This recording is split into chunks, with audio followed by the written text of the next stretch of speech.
Hey everybody, welcome, welcome.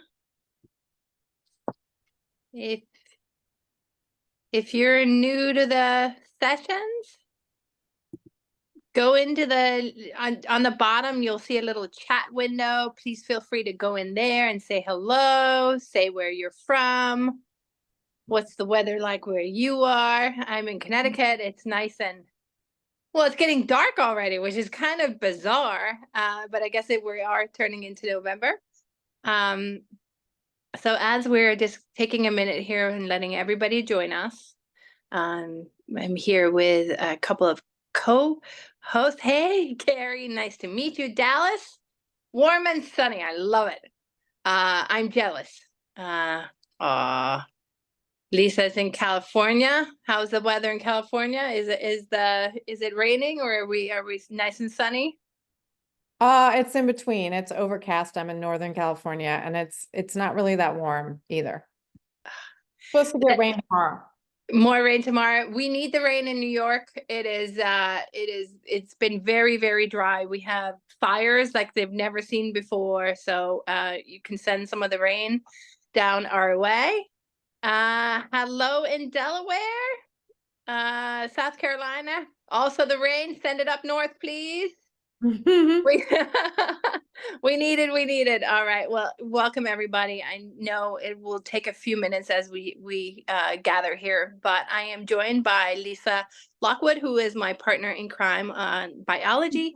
She's the program manager, and I'm on the marketing team.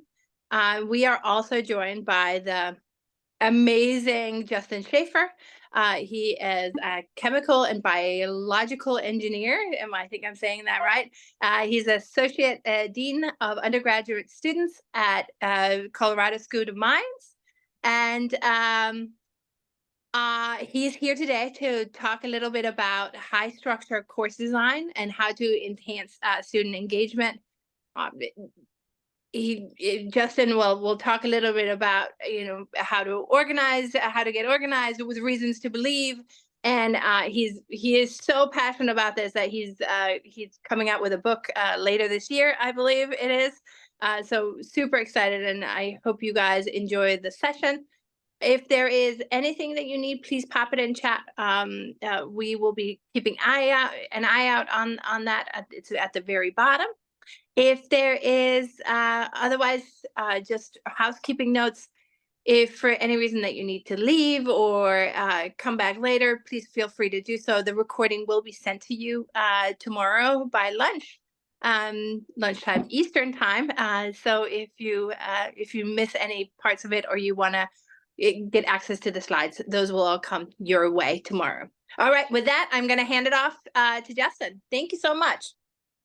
All right. Excuse me. Thank you, Kat. Thank you, Lisa and Mallory as well for putting this all together. And welcome, everybody. Thanks for joining here on this Thursday in mid-November. I'm in Golden, Colorado, about 8,700 feet up, because if you live in Colorado, you got to say your elevation. That's part of the rules of living here, in addition to owning a Subaru.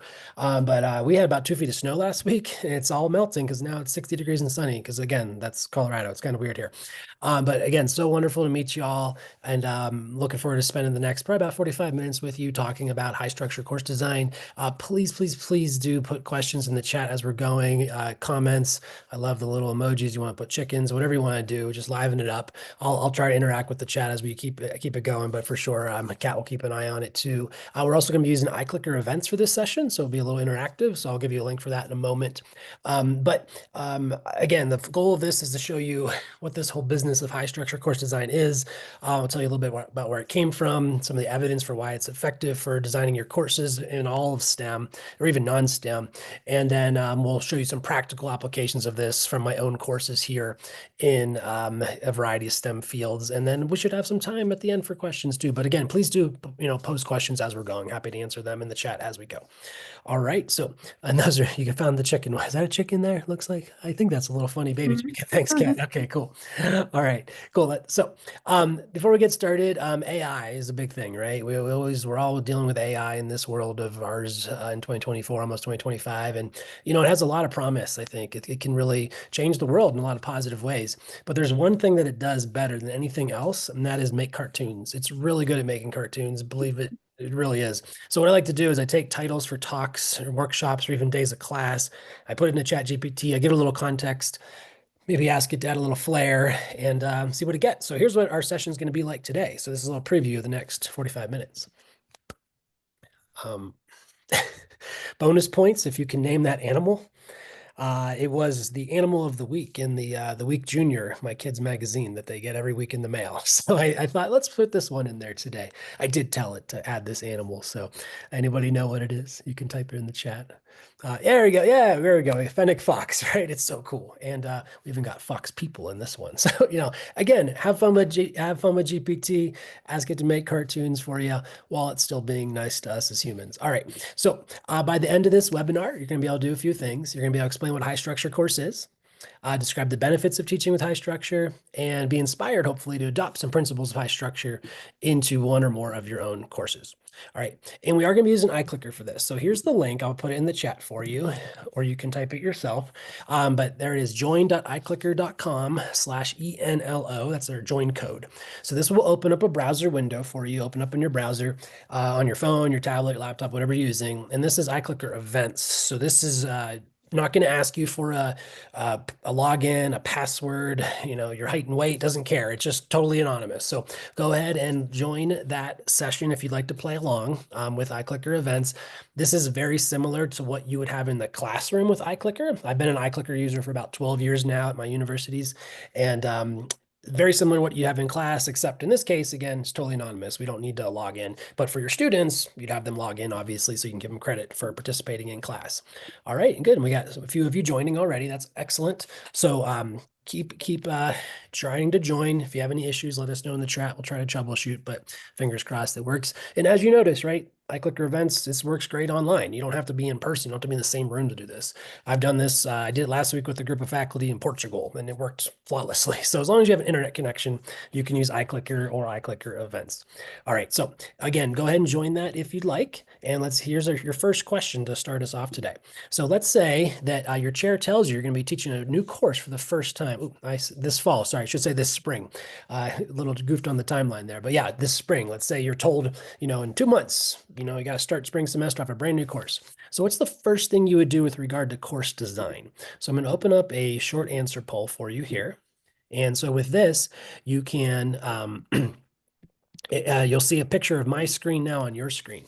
So you'll see my screen on your browser window. It should refresh automatically. And you have a box now where you can type. So you have 140 characters to type whatever you want. So, whatever you think. What's the first thing you do with regards to course design? Maybe you don't say panic, because that's kind of built in if you're told 2 months before the class starts, you got to do a brand new prep. But go ahead, type whatever comes to mind when you're thinking about planning a new course. What would you do? And I'll put that link back in the chat again if anyone just joined us. join.iclicker.com/ENLO. But yeah, take a minute there and type your thoughts.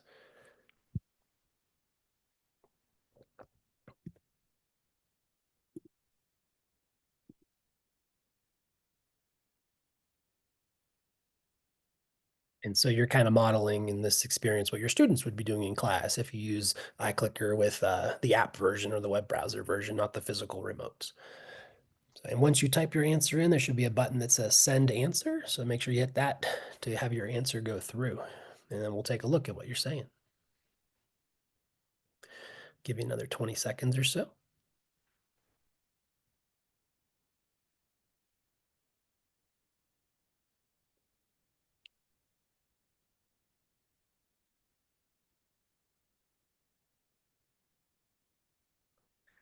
All right, so let's start taking a peek here at what you're saying. So you should be able to see on my screen with you too what everyone's up to. So we got, and I'll stop it here. So now it should also go back to your screen. So now you should see the results on your browser window as well. But right, go to course objectives. Oh, right, we got the AI user here, right? Go to GPT and ask it to start with your course discussions. High level topics for the course, figure out what those are, get the syllabus. Yeah, find somebody who's done it before, right? Don't start from scratch. Find your textbook. What are the LOs? What are your assessment outcomes? Great. Again, find someone who else else who's done it. What do you have to cover, right? Because some of these courses, you might have to cover certain things. Make a list of the key skills and content. Oh, and someone gave us the panic. All right, cool. All right, because that's going to happen. Oh, goodness. Right. So, okay, great ideas here, great ideas. And so there's a lot of stuff, right? When you think about course design, you can really go a lot of different ways. And it's kind of unlimited almost, right? There's almost an infinite amount of choices to make with course design. You think about staring out if you're at the beach, you look out in the ocean or the big lake, it just kind of goes on forever. And you kind of same thing with course design, but you got to pick a starting point somewhere. And the model that I've been trained on, as even going back to when I was a postdoc, almost 15 years ago now, is this idea of high structure course design. So I'm going to tell you more about that in a moment.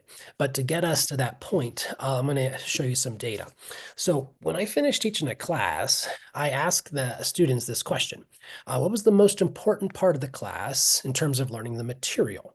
Okay. And so I forced them to pick one of 5 options. All right. And these data, what you're going to see here, these are from when I used to teach at University of California, Irvine in Southern California. I taught there for 5 years before I moved over to here to the School of Mines in Colorado.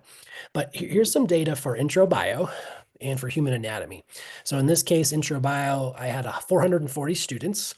I like to think of it as 880 eyeballs. I also had human anatomy with about 140 students. And here are their choices. So I asked students to tell me which of these 5 things was, again, most important. So the textbook, so just their book, reading it. Textbook plus reading guides. I'm going to show you more what these are in a moment, but these are Word documents that I make to go along with the textbook that basically helps them navigate their giant tome of text and make it more transparent.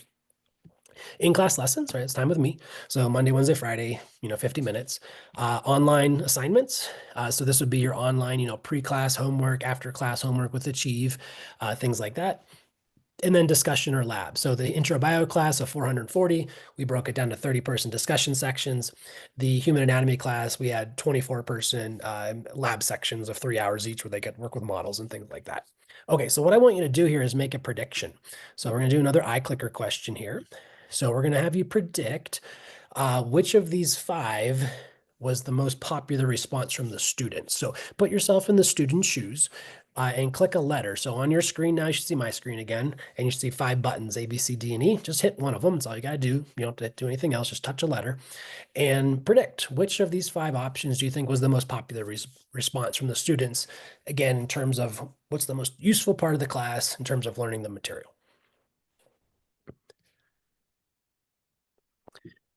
Okay. Yeah, and Bika, that's fine. If the iClicker is not working, you can type it in the chat too. Totally good. All right, so let's see what you're saying here. All right, so C and E are the most popular ones, like you said in there in the chat, Bika. So and see, they changed live, right? So if we have it open live, that you can see the bars moving up and down. So in class got almost half, and then that discussion and lab sections got about a third. So let's take a look at the actual data here and what students said. Pause there for you to go, right? So here's what happens. So I first look at these data. I'm like, wow, really, the reading and the reading guides, that was that important? What's going on here? And I didn't take that as a positive. I kind of took it as a negative because what's going on with the middle with C, right? That's me. What did I do wrong? Like how am I have 2.5 hours with students in the class every week? What did I do wrong to have them not pick that? But I started to think about it like, okay, well, these are high structure courses. So, bruised ego aside, I'm okay with this. This is actually really great because as you'll see next, how this model of high structure works, it is really important for the students to take initiative to do some learning on their own before class. And therefore, this result makes sense to me and I'm cool with it. And we still have a lot of fun in class too, don't get me wrong. So let's take a look at this model of what a high structure course is. Before I present this to you, can you just give me a yes or no in the chat this time? Can you tell me, have you heard of this term, high structure course design before? Just yes or no in the chat box on Zoom. Okay, great. We're got a little bit of a mix there, mix of yeses and nos. That's great. So this idea of high structure, and I bet once I describe it, a lot of you will be like, hey, I kind of do something like that already. You just might not know the term. So this came out of the biology education research literature around 2007. So Scott Freeman and Mary Pat Wonderoth at the University of Washington, Seattle. He's the author of the Freeman textbook, if you know that name, for intro bio, and Mary Pat, she's more on the A&P side. But together they started publishing on this idea of structure. So if we add more structure to a class, if we add opportunities for scaffolding to help students navigate their learning throughout the entire learning process, will that yield benefits? And TLDR, it does. I'll tell you more about that in a second. But so this came out of biology. And then what my work I've been trying to do is expand it into other fields across STEM and even non-STEM. So I'll tell you about how I use this in other STEM fields coming up too, although I do use it in biology myself. So here's the big idea with this though. All right, so it starts with backward design. So backward design, this was published in kind of in the late 90s, Wiggins, McTighe, thinking about we want to start with our objectives first. We want to figure out what do we want our students to be able to do first. So we start with that. And some of you said that in our opening clicker question, like when you start with course design, what do you do? Well, I think of my outcomes, right? So we want to figure out what do we want our students to be able to do first. And then we figure out what assessments can we design to measure the students' achievement of those learning objectives. And then last, we design activities and the learning materials to give students practice so that they do well on the assessment, which measures their accomplishment of the learning objectives, right? So it's kind of these three parts: learning objectives, assessment, and activities. And this is broadly applicable to anything, right? You can use it in any course, any scale, any curriculum, any level, K through 16 and beyond.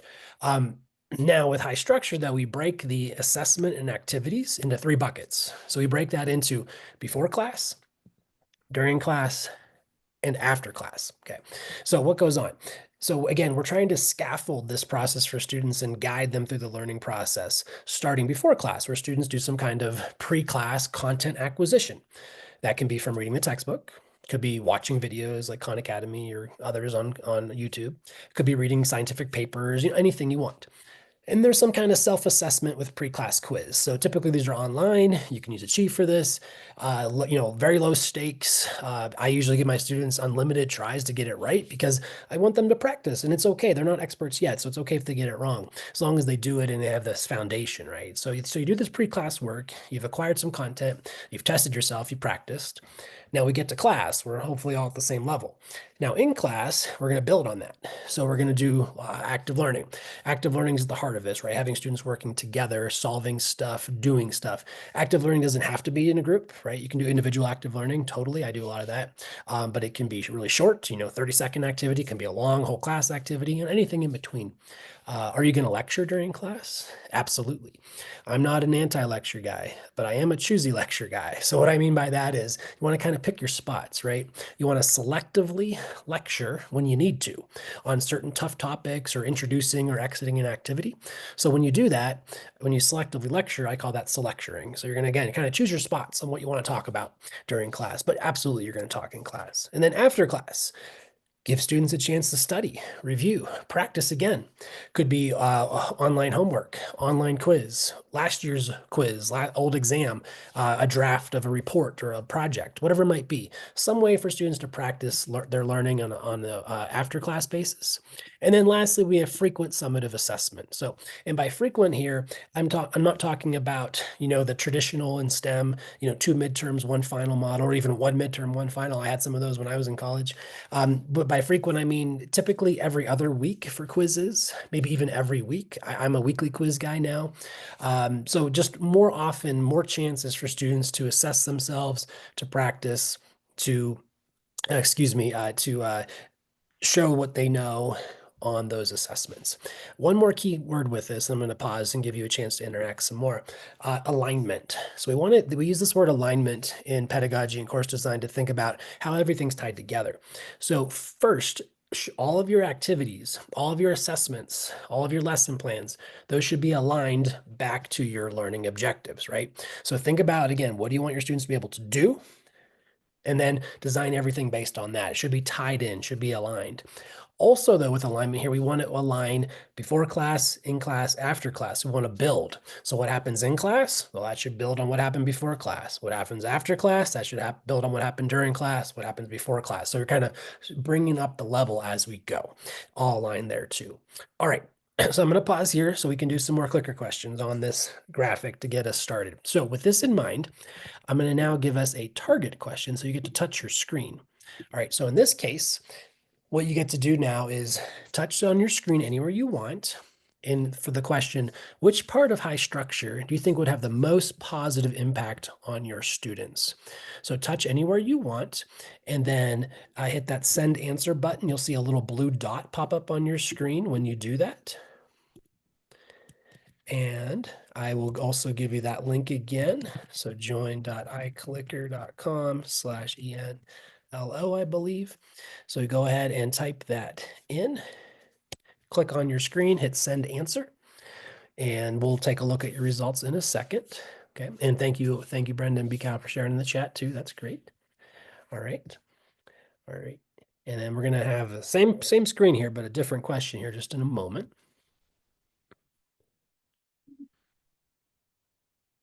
All right, so I'm going to ask you another one now, but this time I want you to touch your screen. So which part of high structure would you think will be the most challenging to develop or either develop or implement, actually use in class? So first question in green was what's going to have the biggest impact. Second question now is what's going to have what's going to be the most challenging to develop or implement. So touch your screen again, hit send answer. Then we'll take a look at a heat map of both to see what you're saying.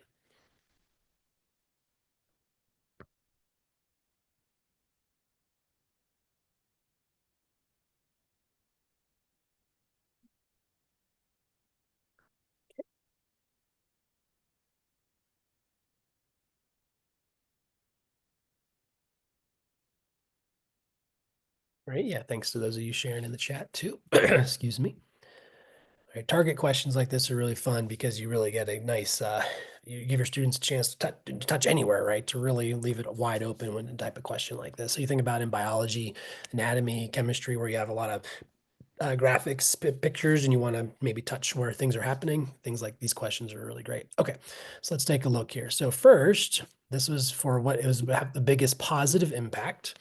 Excuse me. So in this case, looks like we're about even between during class and after class, but in the chat, we had some of you that said in class too. All right. So in class, after class, a little bit even here. And then for what's the most challenging to develop or implement, now we got more of a peak. It looks like a few more for the during class and then maybe a little bit more for the pre-class.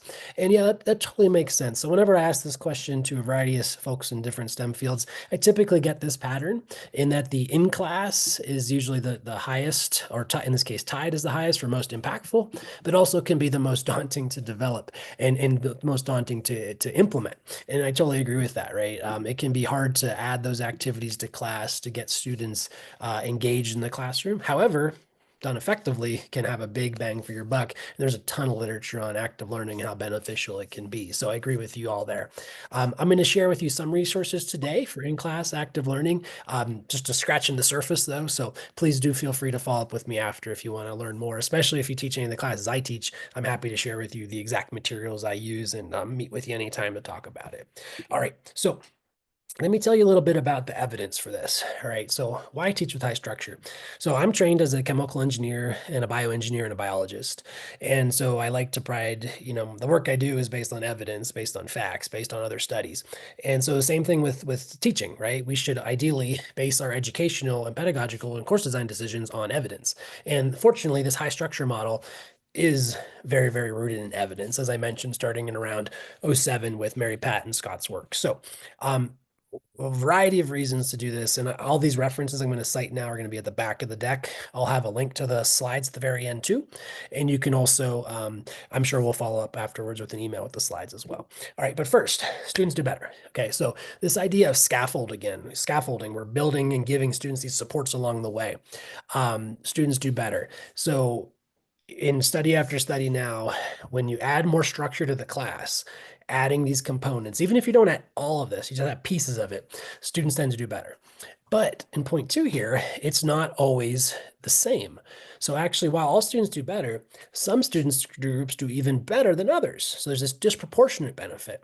And what happens is then you see reductions in performance or achievement gaps. So what are these? So an example of this could be, let's say in physics, historically, male students do better than female students. Well, if you add more structure, that gap gets smaller. And so some of these references show that when you add more structure to certain STEM fields, some of these are in biology and anatomy, those gaps get smaller, sometimes even go away. So we're helping all students do better, but again, we're disproportionately helping certain students do even better and therefore these gaps get a little bit smaller.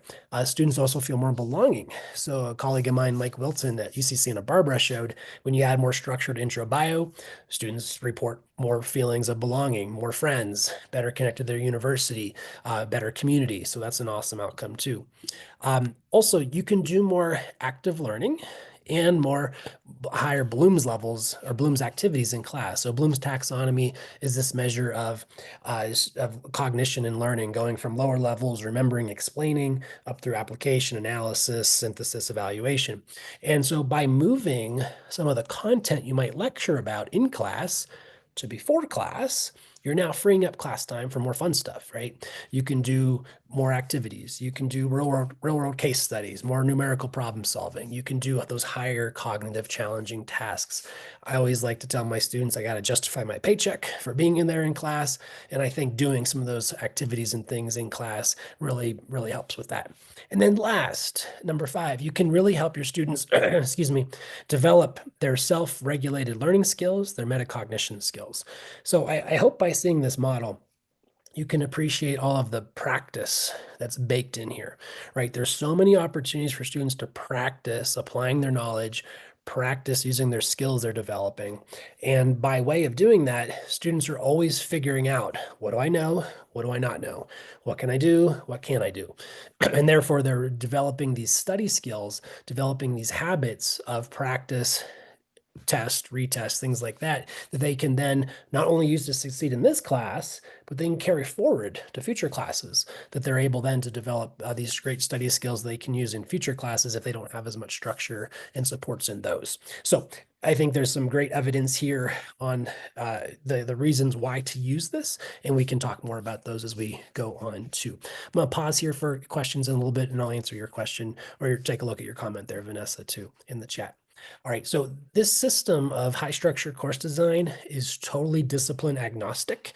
So I'm a STEM guy, right? Chemi, bio-e, biology, but you can do this in any field outside of STEM too. I haven't met anyone from art history that uses this model yet, but I guarantee it would work.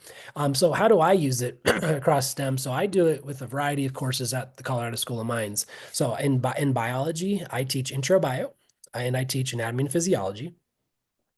I also teach in chemical engineering. So I teach introductory thermodynamics and material and energy balances. These are our sophomore level chemical engineering courses. So, and I teach this, I only teach sophomore. The reason I do that for 2 reasons.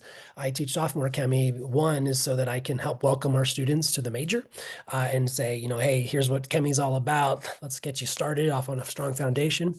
And the other reason I only do the sophomore level is because I'm just not ashamed to admit this, but I can no longer do differential equations. It's been far too long since college, and I've not used them enough. So kind of, you know, you lose it, you use it, don't use it, you lose it. So I can do a little bit of algebra is fine, a little bit of calculus in those classes. That's about it.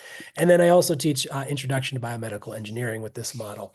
And my research is I'm a teaching professor, and in this case, I don't have grad students. I don't have postdocs. I only have undergrads, and I'll show you some of their data in a second. But my research that I do, I consider myself a DBER person, discipline-based education research, and I work with faculty on developing their own DBER programs. But what I do is I develop, implement, and assess different pieces of high-structure courses. That's what I've been focused on my career in that field. And fortunately, again, I've been able to work. Oh, Andrew, you're teaching Diff EQ. All right. sign me up, buddy. It's been a while. So it's been too long. But right, so I'm fortunate to have worked with some great undergrads over the years. And here's some of them I want to tell you about and their data relating to high structure. After this slide, I'm going to pause for a moment then if there's any questions or comments that come up, and then we'll finish up with a little bit different on the back end. But this is Coleman. He was a chemical engineering student at Mines. Sydney was a quantitative biosciences and engineering student, and Alex was chemistry student. And they've all since graduated. Alex is actually working on his licensure to become a high school chemistry teacher now, which is cool. And what's going on though with this study, what we did was we did a survey at Mines over the last few years, asking faculty to report on their courses and specifically the structure of their courses. So we wanted to know basically what's the landscape of course structure at Mines, and does that impact student learning?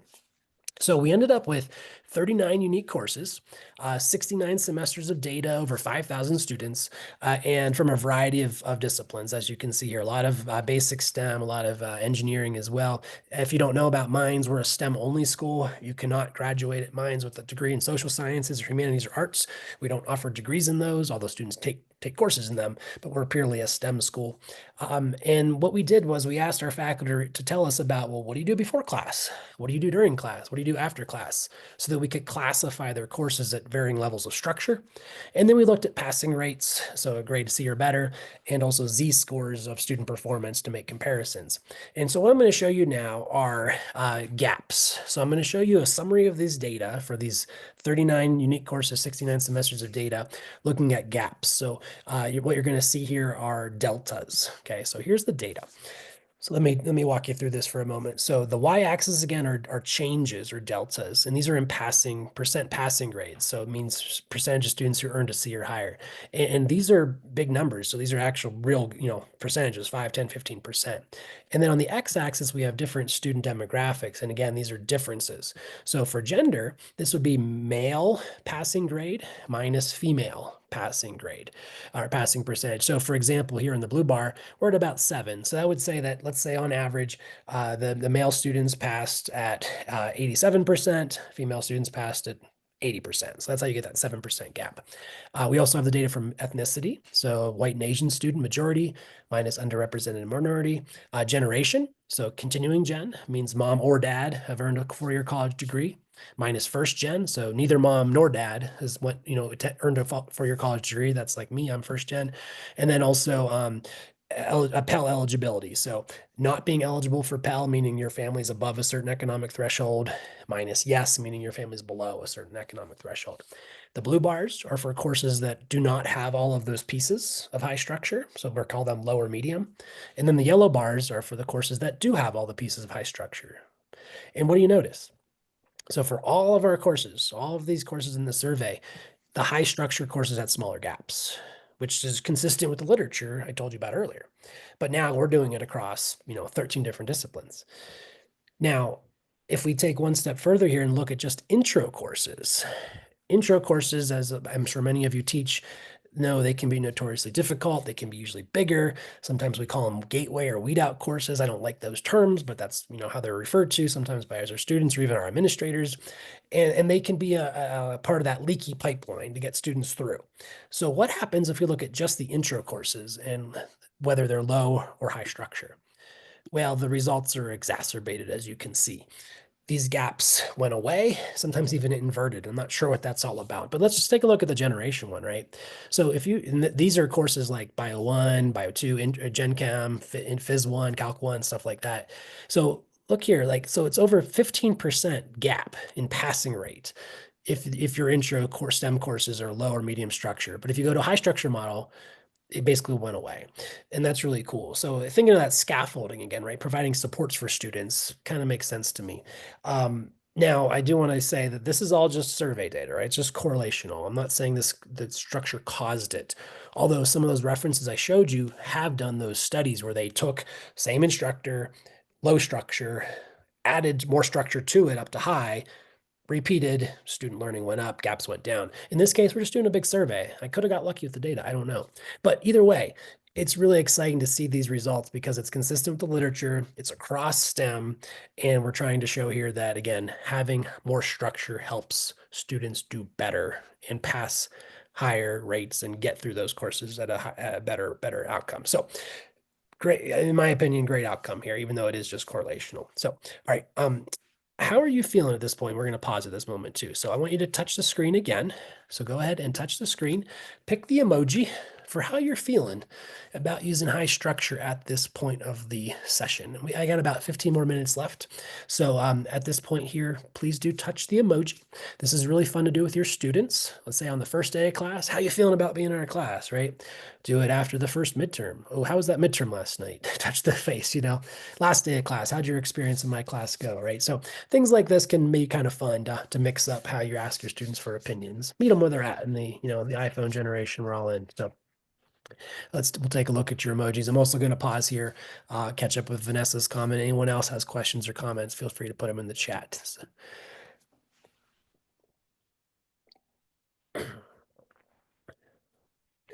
All right, now as you're touching faces here, I'll look at, so Vanessa, you tried in-class active learning for extra credit, great. It's like currency to students, so they look forward to those activities so they can make themselves study the materials. So, oh, that's great, so that's an awesome thing, right? So you're giving them a little bit of a token there, giving them a little bit of a carrot to get them to participate and engage, and it sounds like they really like that model, that's awesome. So I'd encourage everyone to try out what works best for them, right? So for me personally, I don't do extra credit. I make active learning just a routine part of the daily experience. So students know that it's coming, they know what to expect. I'm also a very short, brief active learning kind of guy. I like to do 30 seconds to maybe 2 minutes tops.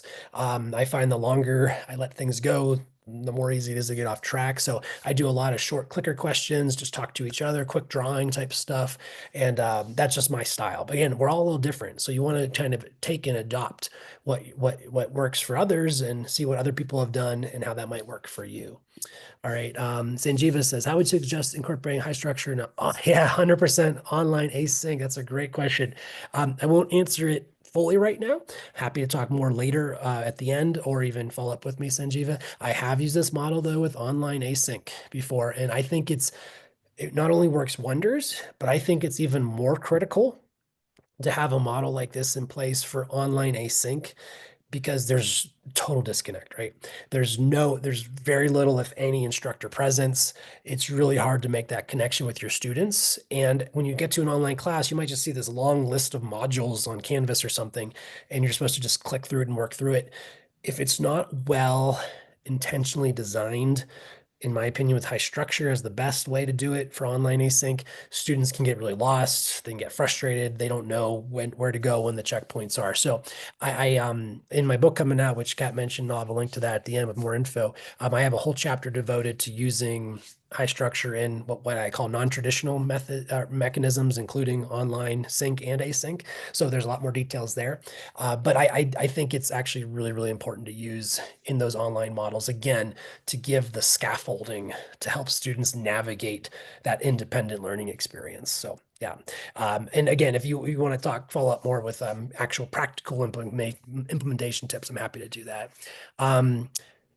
Vanessa says, how do you encourage those students who do or not or are shy to participate? That's a great question. So when talking about active learning there in the class again, so I'm actually of the nature and the opinion that I don't want to force students if they don't want to. Now, obviously, there's benefits of active learning. There's benefits of group work and participation that's been published ad nauseum at this point. However, I mentioned earlier, I don't think there's anything wrong with individual active learning. And I bet if you ask a lot of folks, they agree. So if I notice in class, right, let's say I'm teaching intro bio and I have a little activity where they're supposed to be drawing something, sharing with their neighbors. And I notice a few students or, even many students that they're drawing, but they just don't really want to talk. I'm okay with that because they're still trying, right? Same thing in my chemical engineering class where we do a lot of numerical problem solving. If I see pencil on paper and I see activity happening, even if they're quiet, I'm okay because I just don't know, right? Are they shy? Are they having a bad day? Did they break up with their significant other? Like, what's on their mind? Like, I'm the same way. Honestly, when I'm in Zoom webinars these days and it's the presenter says, oh, time for breakout room. I'll sometimes just leave. Like I can't do it. Like I get so nervous to meet with other people I don't know and talk. I'm very socially anxious. I'm very introverted in that way. Put me in front of 1,000 people talking about this stuff, I'm totally fine. You ask me to return something to Kohl's, I'm gonna have a minor heart attack. Like I just have a very different social anxiety about myself. So I respect that in my students too. So I'll try to encourage, I'm not the guy that walks around though and sits down and says, hey, why don't you talk to each other? Why aren't you talking? Like, I'm like, no, if you don't want to, as long as you're trying, right? As long as you're doing something, I'm okay with that. Yeah.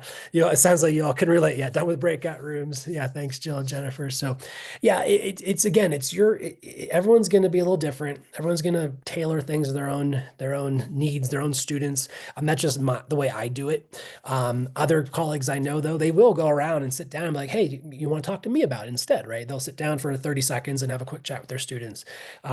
I personally am not comfortable with that either. So everyone's a little different though with how they handle that kind of issue. So, all right. So great questions and comments. Thank you all. We'll have some more time at the end too, but let's take a look at what your pictures results are here. All right, great. So we got some happy faces. We got some starry-eyed. That's awesome. Someone's pretty cool. Yeah, we got the eye roll. I get it. And some hums. Yeah, right. At this point, I usually get a lot of hums because write something new. You're not sure if this is going to work for me or not. However, I will say no pukies and no angries. I think we'll call that a win. So great. And your questions there too, Eugene and Janet, we'll come back and I'll answer those at the end if that's okay. All right, awesome. So I want to reiterate here, which I said earlier, but you can truly use this model for any course, discipline, level, class size, modality, format, right? I've done it with 10 students. I've done it with 440. I've done it for intro. I've done it for seniors. I've done it for online, async, sync, or sync. I've done it for face-to-face, lab courses, field courses, non-STEM majors, STEM majors. It really works for anything.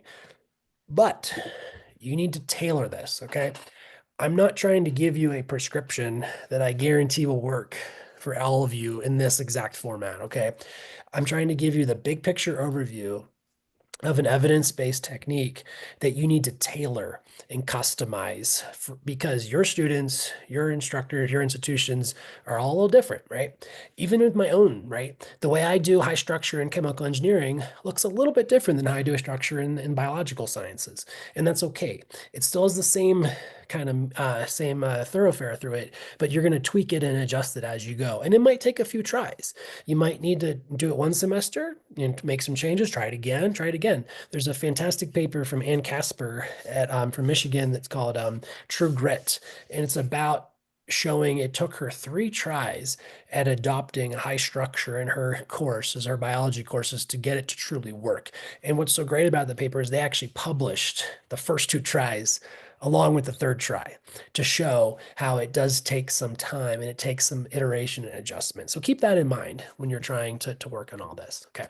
So what I'm going to do here in the last little bit is show you some examples of actual materials from one of my courses. And you can kind of see how this looks in practice. All right. And we're going to do this for intro thermodynamics. So don't be afraid if you don't teach thermo, you're not in chemical engineering. I'm just going to show you a real high level of some of these materials. And here's one of my GPT pictures I asked it to make a picture of intro thermo students celebrating in the last day of class. And this is what it gave me. A bunch of dudes with a cheeseburger on fire. So I guess that's what AI thinks about thermo. All right, so here's what it looks like. And I'm showing you this for a few reasons, and you'll see here as I go. So first, pre-class, right? Doing weekly reading guides and weekly pre-class online quizzes. I do this on Canvas. So I'll show you what these reading guides are in a second. I do weekly at Mines. It works for me. When I was at UC Irvine, I would do daily. Again, you got to tailor the approach based on your own population. In class, a lot of active learning. I use iClicker for all of this. We do individual work, group work. We do a lot of numerical problem solving in this class. After class, we do weekly homework on Achieve. So Achieve is a great system. It's well designed to support this high structure model before class, in class, after class, all throughout. Quizzes, we do weekly quizzes, individual. I also do group quizzes. So these are formally called 2-stage collaborative exams. And I'll tell you a little bit more about those later. But so that will be coming up. So no midterms in this class, right? No midterms. We do the weekly quizzes and the group quizzes instead, and then we have a cumulative final exam. And I have a lot of co-instructors of this class. One big one is Rachel Morris. She's really helped me get this class up and going. So some of these problems you're going to see actually are hers. So that's kind of the big picture overview, but I'm going to step through again with screenshots now of what these all materials look like, and we'll wrap up here in about 10 minutes. All right, so first we're going to start out with learning objectives. So these are measurable statements that assess what you want your students to be able to do, right? Again, these are the goals. So here's what you're going to see here are examples of materials from a single day of thermo, which leads into that weekly quiz. So here's some example LOs. Explain the first law of thermodynamics. Compare and contrast types of work that can be done on or by a system, and calculate the work being done on or by a system. So these are three things you can actually measure, right? So these are things that students can do. Now reading guides, and here they are. So reading guides are these Word documents that I make. And I'm going to put the link in the chat if you'd like to check them out some more. So this is a link to my personal website, my business website, where you can download a template as well as some samples from different textbooks. But this is the idea that instead of telling students just to read chapter 3, let's instead do this as you read. So it asks students a series of questions. It has terms that are underlined, has tables for them to compare and contrast. It helps students read the textbook is kind of the summary of this. There's always too much stuff in our books, so this is a way to narrow it down. It helps you be more transparent, in my opinion, with your teaching. So, because again, it's not just chapter 3, but it's this specific stuff from chapter 3. So I always tell my students, I want to know what you know, not what you think I want you to know. And so being transparent there, helping kind of narrow it down.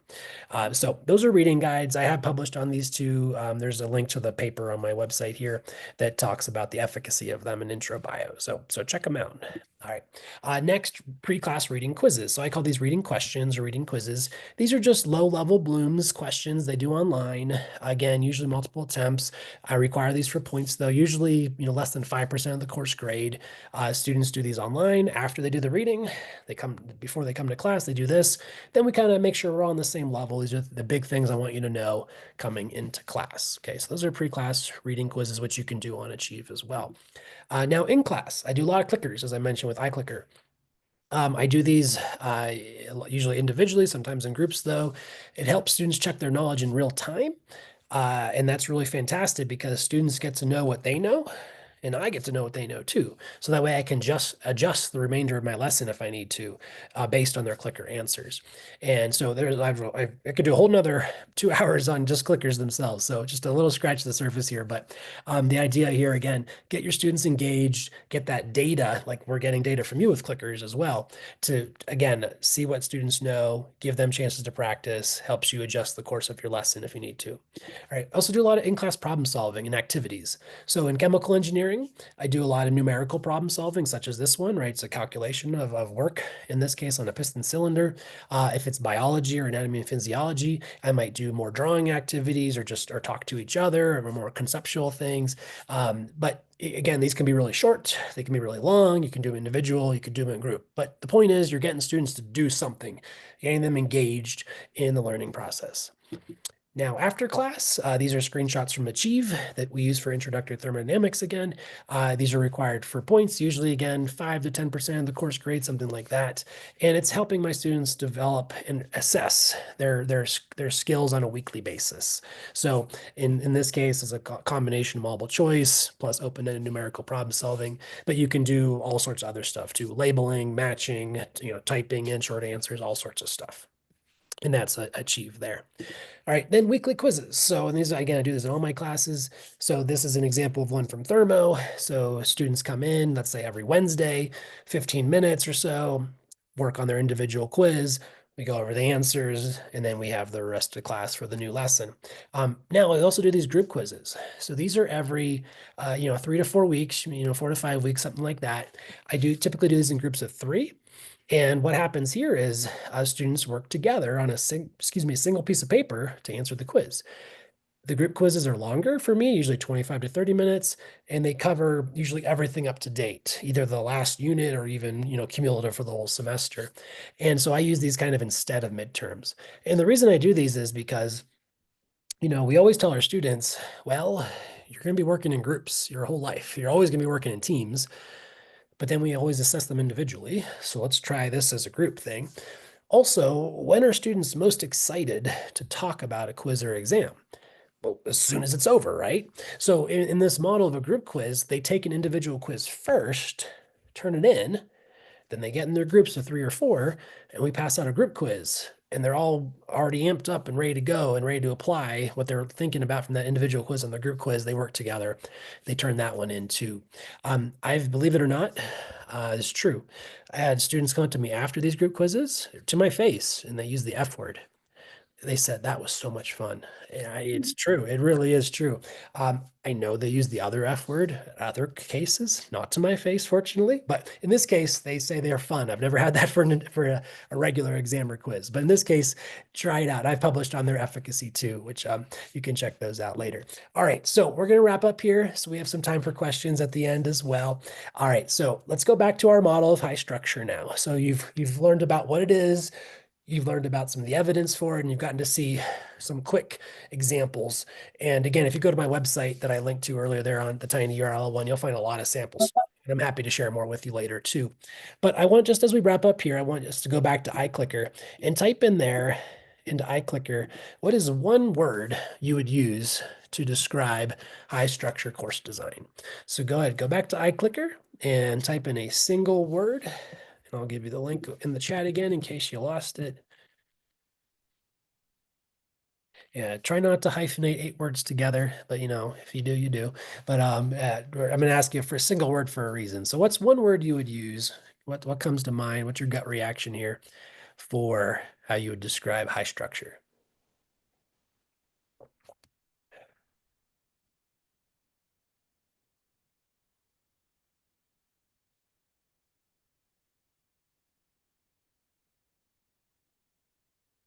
All right, so go ahead and keep typing in, but I'm going to start to show you what you said. So the other fun thing with iClicker, we have our individual words, but we can also do the word cloud and take a look at this. So, all right, so we got active, possible, intense, all right, deliberative, equitable, great, interesting, student-centered. So great, right? So we're talking a lot of the positives here. The intense piece, right? That can be intense on the student side or on our side, right? Because there is some development time built in here.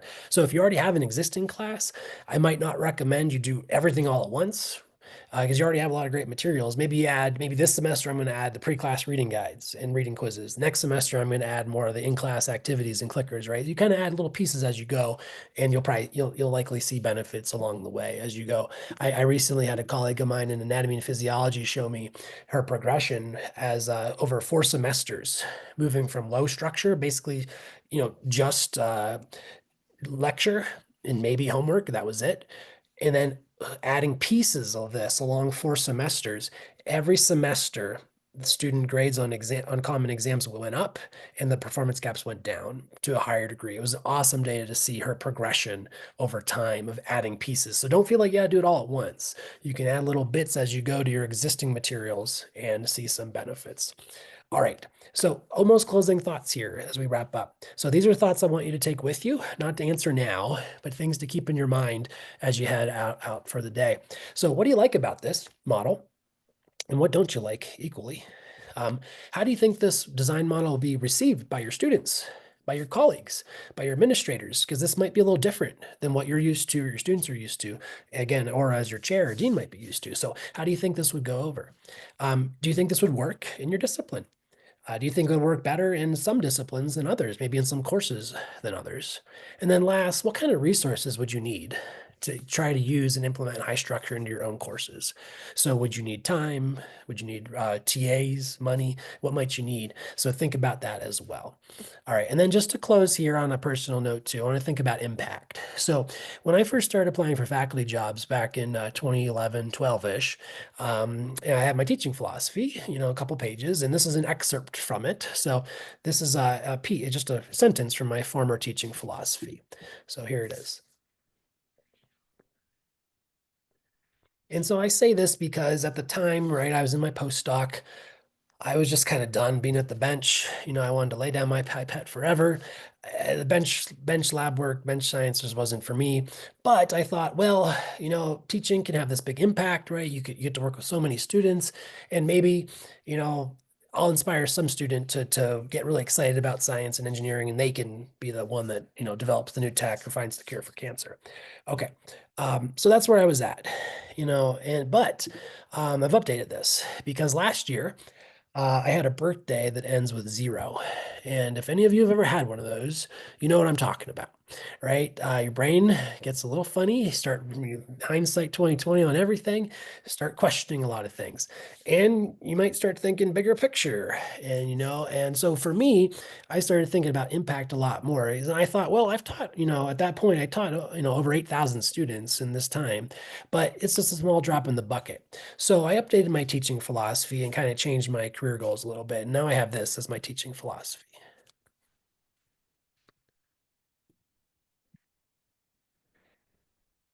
And so I say this because, right, again, I've taught over 8,000, almost 9,000 students now, but there's so many more out there. And we know in higher ed that there's a lot of work we still got to do, especially in STEM. So I love, love, love the fact that I can work with folks like yourselves who are willing to spend an hour on a busy Thursday near the end of the semester to talk about evidence-based teaching strategies and course design principles, because it's really folks like you who are going to do the work now. If I'm able to spend time with you in this little window, and some of you, it's almost 5 o'clock on the East Coast, so thank you for being here, to be able to learn some of these strategies, and then you use them with your own students, we can spread that impact out further. We can help improve student learning outcomes in all of STEM, all across, wherever. So thank you so much for being here and working with me today, and taking some time to learn about high structure course design. That's the link there for a little bit more about my book that's coming out, as Kat mentioned. So this is coming out with Macmillan, hopefully this March or April.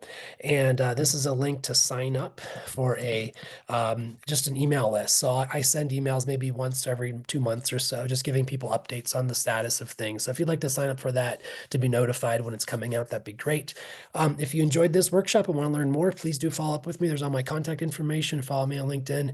I do have my own independent business called Recombinant Education, where I do professional development work on curriculum, course design, and pedagogy in the classroom, in addition to DBRA work. So if you're interested in working with me in that capacity too, I'd love to talk to you more. And again, thank you all so much for being here. We got a few minutes for questions left over, and I'll stick around as long as you want if you want to stick around longer too. So thank you all so, so, so much. Hey, Justin, do you want to answer a couple questions that were in the chat? Yeah, I saw a couple from earlier. So Janet had one about handwritten or drawn responses for iClicker. So you cannot do that yet. That's one of the features I've been telling the iClicker team to accept, like a kind of a take a picture thing or even draw on the screen. But currently, no, you have to, there are 6 different question types or 5 different question types you can use, which you'll see here. So you get multiple choice, short answer, numeric, target, and multiple answer. But that hand drawing one's not there yet, Janet. So thanks for that question, though. And Eugene, how do you make sure everyone's prepared in pre-class, right? How do you deal with students who constantly fail to do the pre-class, right? That's a really great question too, Eugene, and a big challenge. So with that one, we want to think about making the pre-class assignments doable. So don't have them, they shouldn't need 10 hours to do it, right? So for me, maybe 2 hours a week is what I ask for pre-class. So it should be doable. Also with the pre-class assignments, again, I mentioned I typically do now unlimited attempts. Just you get credit once you get it right. So giving students the opportunity to get things wrong and to keep trying, therefore to set that playing field. And then what you got to do is in class, you got to really build on it. So if you do the same stuff in class as what you do before class, well, then students might realize, well, I don't have to do the pre-class. What's the point of it? But if you build on it and you actually scaffold up a level and do expect students to do it, students typically rise to that bar. I found I've had students say to me like, "Oh, it's like you actually want us to read before class." Like, yeah, I do. So you kind of help set the bar and set the tone, but at the same time be flexible. I allow a number of dropped assignments. So if let's say I have 13 pre-class weekly assignments, they can drop their lowest 2 or 3. So that way, if they miss one, they got something else going on at home, no big deal. They can still go back and do it later for practice. But it is about kind of setting that tone and setting the expectation that this hour class works and this is why. So even sharing data with them. So those are some tips there, Eugene, to help with that. Although it's not a guaranteed, again, you got to kind of tailor it for your own place, your own school and things. But those are some strategies that I found effective. Yeah, any other questions? Feel free to put them in the chat. Happy to answer more.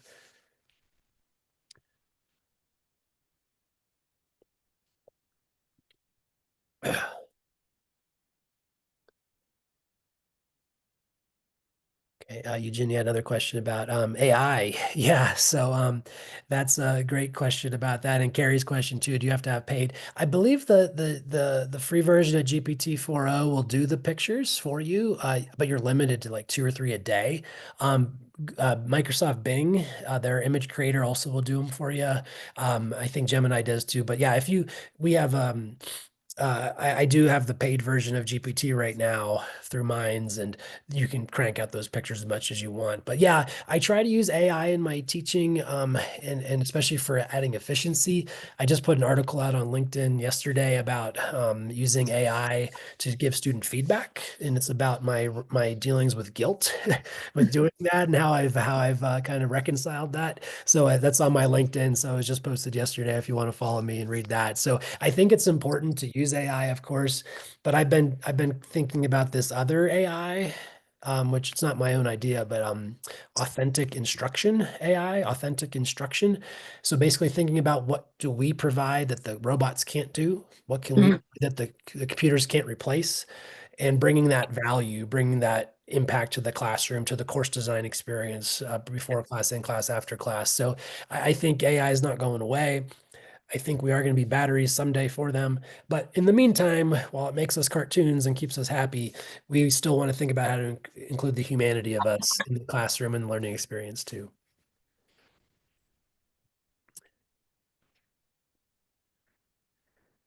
Great. And we are over time. If we need to run, I'll stick around, but maybe we'll start to say bye at this point. We will follow up with you with a link to the recording and the slides later on. So expect that in your email in the next couple of days. Otherwise, thank you all so much for being here with us today. Thanks, Kat and Lisa and Mallory. Justin, thank you, thank you, thank you. My sound came back Oh. just in time to say thank you so much. And yes, the recording will come out. I appreciate everybody staying on these extra minutes. If anybody has any more questions, but otherwise please feel free to drop off. Yeah, thanks. I'll stick around. Thanks, everybody. Have a great rest of your day. Rest of Thank your you. semester. Good luck. Yeah, Brenda, definitely email me. I'd be happy to share with you some materials for active learning and then some of the stuff I do for my own courses. So I'll find out what discipline you're teaching in, Brenda, and I can share some specifics if that helps.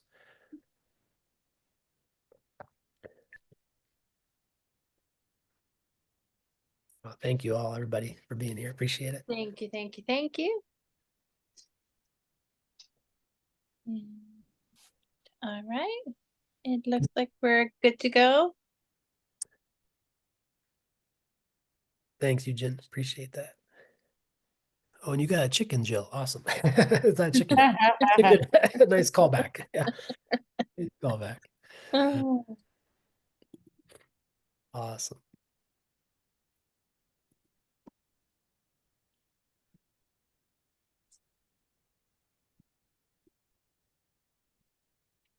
All right. Should we go ahead and end now? Yeah, I think so. I will go ahead and end. All right. Actually, Lisa, I think if you hang up, it ends, right? Okay. All All right. right. All right. Thanks, everybody. Great job. Bye. Thanks. Take care. Bye.